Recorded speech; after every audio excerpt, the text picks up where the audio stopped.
আপোনাৰ 3 দিন ধৰি এনএছএমৰ কৰ্মচাৰীসকল কৰ্মবিৰতিত আছে আৰু আপোনাৰ স্বাস্থ্য সেৱাত কেনেকুৱা অসুবিধা হৈছে?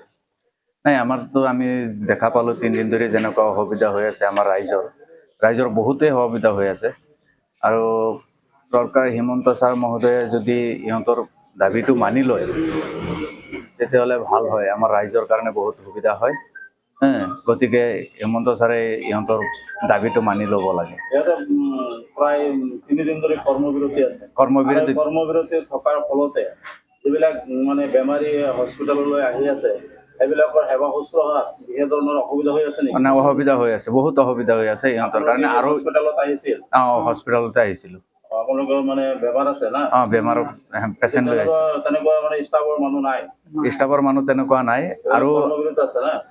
আৰু আগে পিছে আহাত আমি যেনেকুৱা সুবিধা পাইছোঁ, ইহঁতে বহুত কাম বন কৰে, ইহঁতৰ কামত বহুত সহায় পাইছোঁ আমি। কিন্তু আজি 3 দিন ধৰি দেখা পাইছোঁ যে ইহঁতে কৰ্মবিৰতিত যেনেকুৱা কৰ্মবিৰতি লৈ বহি আছে, আমাৰ ৰাইজৰ বহুত প্ৰব্লেম হৈ আছে। 3 দিনৰ পৰা ধৰ্মঘট কৰ্মবিৰতি পালন কৰি আছোঁ।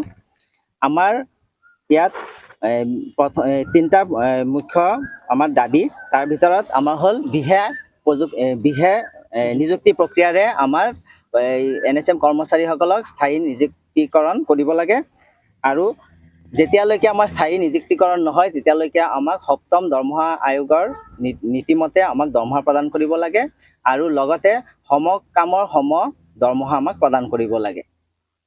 এই 3টা